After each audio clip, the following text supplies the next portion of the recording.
ভারতের চেয়ারম্যান বিএনপির জনাব তারেক রহমান কৃষকদেরকে দায়িত্ব দিচ্ছে সারা বাংলাদেশে কৃষক সমাবেশ করবে। কৃষক সমাবেশের উদ্দেশ্য হল দীর্ঘদিন যাবৎ কৃষকরা অনেকে বঞ্চিত হয়েছে। একমাত্র যারা আওয়ামী লীগ করছে তারাই রাষ্ট্রীয় সুযোগ সুবিধা পাইছে, বিএনপি যারা করছে তারা কিছুই পায়নি, বিভিন্ন হয়রানি হয়েছে। দ্বিতীয় হইল যে কৃষকের জন্য যদি বিএনপি ক্ষমতায় যায়, কৃষকের জন্য কী কী কাজ করবে, কৃষক উপকৃত হবে। আপনারা হচ্ছেন প্রান্তিক কৃষক, অর্থাৎ একটা ওয়ার্ডে আপনারা গৃহস্থী করেন, আপনারা প্রান্তিক কৃষক। আপনাদের মতামতটা আমাদেরকে নিতে বলছে যে কৃষকরা কী চান একটা সরকারের কাছে। একটা সরকার ক্ষমতা হলে কৃষক কী চান আপনারা বলবেন, বললে আমরা এটা লিপিবদ্ধ করি। এটি লিপিবদ্ধ করে আমাদের 11টা ইউনিয়ন, আগে ছিল 13টা এবং 2টা আমাদের 11টা, এই 11টা ইউনিয়নের তথ্য সংগ্রহ করি। তারপরে সারা বাংলাদেশে 4,578টা ইউনিয়নের তথ্য নিয়ে এটি আমরা ঢাকায় করে তারা আছে, এরা ভাগ করে কী কী কৃষক করছে, কী সমস্যা, এটি লিপিবদ্ধ করে পরে বিএনপি গভর্নমেন্টে গেলে এই কাজগুলি করবো যাতে কৃষক উপকৃত হয়, কৃষক পরিবার যাতে সুখে থাকে। অলরেডি আমাদের বিএনপি ক্ষমতায় গেলে কিছু নিয়মকানুন করছে, যেমন মনে করেন যে ইউনিয়ন করছে, ইউনিয়ন কখনো এই ইউনিয়নে কোনো টমেটো উৎপাদন হয়, আপনারা বিক্রি করতে পারেন, বিভিন্ন সিন্ডিকেট থাকে। রাষ্ট্র আপনাকে ন্যায্য মূল্যতে কিনে নেবে, রাষ্ট্র আপনাদের কাছ থেকে টমেটো কিনে নিয়ে সরাসরি বাংলাদেশে রাষ্ট্রীয় গাড়িতে করে বিভিন্ন জায়গায় পাঠাবে, জেনে চলে ঢাকা বানাবো, সিলেট বানাবো, চিটাং বানাবো। আপনার এলাকায় মরিচ উৎপাদন মরিচের ন্যায্য মূল্য পাইতেছে, ইউনিয়ন অফিস থেকে তারা আপনার কাছ থেকে কিনে নিবে, নিয়ে আপনাকে এরকম পানির যে সমস্যা আছে, সারের সমস্যা, কৃষি ঋণ মকুবেরি, বিভিন্ন বিএনপি বলছে। ঠিক আছে, কারণ আমাদের যে বক্তব্য হলো আমাদের এখানে কোনো লোক ছিল না, কৃষক দল একমাত্র যে নাম্বার যুগ না আবার। ঠিক আছে, তার নেতৃত্বে আমরা চলতেছি। আজকে আল্লাহর রহমতে এই 3 ওয়ার্ড ছাড়া সকলে উপস্থিত আছেন, 6 ওয়ার্ড, আরও 3 ওয়ার্ডের লোক আইতেছে। তারপরে মাসুদ আমাদের, মাসুদের কিছু লোকজন তৈরি করছে, লোকজন তৈরি করছে। আমার সাথে একটা রাজনীতি ছেলে আনোয়ারও, আমার বাড়িটা কোথাও আমি জানি না, ওইদিকে বাড়ি। তার লাগে আমার কয়েকদিন আগে বাপুতে গিয়ে একটা সমস্যা করছে থানায়, তাদেরকে একটা হয়রান করতেছিল, পরে আমাদেরকে পরিচয় হয়েছে, ওই যাইতেছে পরিচয় হলো, পরে বাগান বিক্রি অবস্থা নেই, সে আমাদের পরে তারা ছোটো বাগান বিক্রি করলে আমি ঠিক আছে তুমি আসো, নম্বর সাথে পরিচয় করে দেন, পরে তুমি কী করো লোকজন আসতে পারো, তুমি একটা মানুষ না তোমার পরে তুমি তৈরি করো। অলরেডি সে অনেকটা আমরা প্রতি অনেক 100-এর উপরে মেম্বার সংগ্রহ করতে সদস্য, এই 100-এর উপর সদস্য সংগ্রহ করিয়া এরা আবার নির্বাচন করে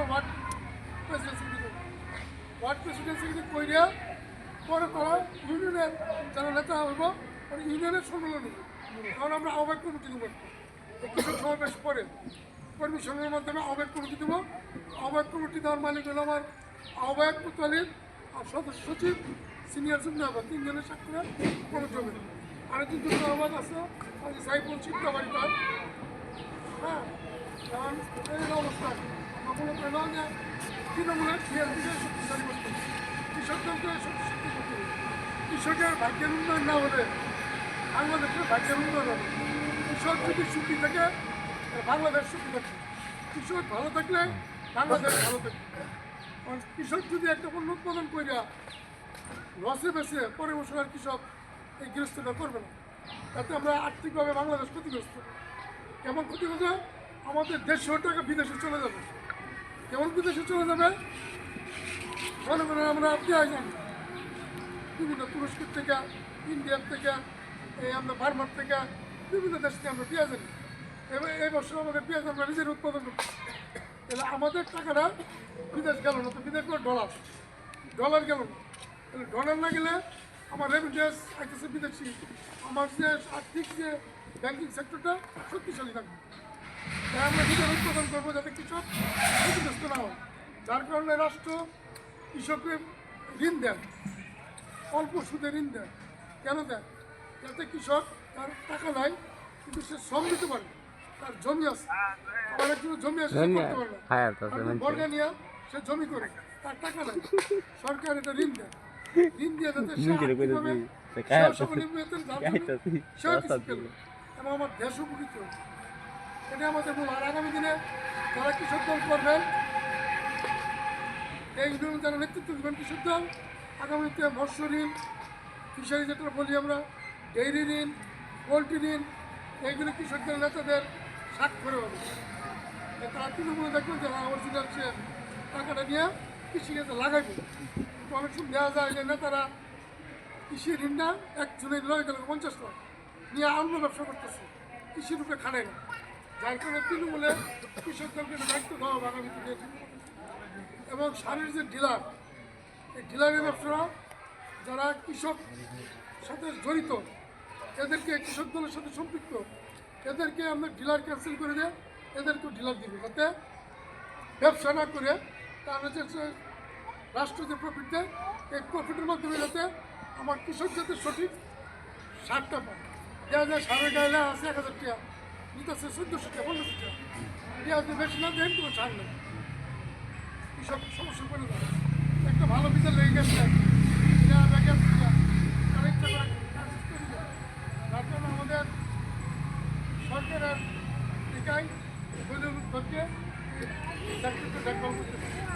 এবং আমার দলের লোক কৃষকদের বেমানি করে বলে তারটা ওই ডিলারশিপ যাবে দলের পরিষ্কার করতে হবে। সুতরাং আমাদের কৃষক দলের যে নেতৃত্ব দিবে এবং দায়িত্বটা হলো কৃষকের সাথে সম্পৃক্ত থাকতে হবে, কৃষকের সহযোগিতা করতে হবে। একটা বিদ্যুতের বিল হয়তো 1 মাস দিতে পারছে না, যাতে লাইনটা কাটতে এলে কৃষকের বলে দেয় আর লাইনটা 2 মাস পরে কাটাচ্ছে, কিন্তু বিক্রি করে আমরা যাবি। আমরা হয়তো ঋণে ডেট গেছে কেন, কিন্তু আমরা ফসল বিক্রি করে দাম কম পাবেন, 15 দিন পর বিক্রি করে বেশি দাম পাবেন। তখন আমাদের নেতাদের দায়িত্ব থাকে বলে দিতে হবে যে 15 দিন পর তার কৃষি ঋণের টাকাটা দেবে। এভাবে বিভিন্ন সামাজিক ক্ষেত্রে আমাদের কাজ করতে হবে। তবে ছাত্রদল, যুবদল হিসাবে একটা কৃষক দল হিসাবে কৃষক দলে কৃষকের উপকার করতে হবে। সুতরাং যারা নেতৃত্ব দেবেন তাদের দায়িত্বশীল হতে হবে, অফিস আদালতের দায়িত্ব হবে। আমাদের কৃষি কর্মকর্তা আছে, উপসহকারী কৃষি কর্মকর্তা আছে, এক একটা ওয়ার্ডে মনে হয় 3 জন করে, মনে একটা ওয়ার্ডে মনে হয় ইউনিয়নে 3 জন করে। এদের সঙ্গে সম্পর্ক রাখতে হবে, এদেরকে বলতে হবে। আর বিএনপি গভর্নমেন্ট গেলে এই অফিসার আপনাদেরকে খুঁজবে। কীভাবে খুঁজবে?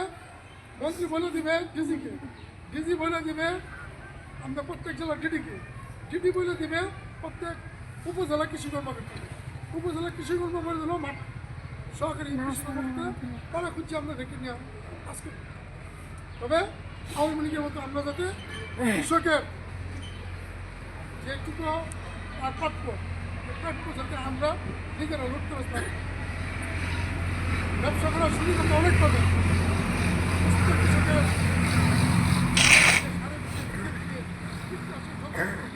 এদিকে যাতে তারা নেতৃত্ব দিন, যদি এদিক করতে পারে তারা নেতৃত্ব আসেন, তাহলে নেতৃত্ব দরকার নেই, যারা পারবে তারা নেতৃত্ব দিন।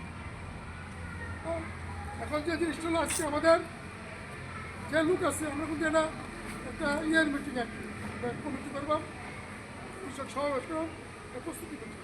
আপনাদের কাছে আমরা লিস্ট দিতেছি, যারা যেই ওয়ার্ডে আছেন যখন কৃষক সমাবেশ হবে ওই ওয়ার্ড থেকে আপনারা ওই এলাকার যারা কৃষক আছে, বিএনপি করলে যে কৃষক তারা তারা কৃষি দল করে না, তাদেরকে নিয়ে আসবে।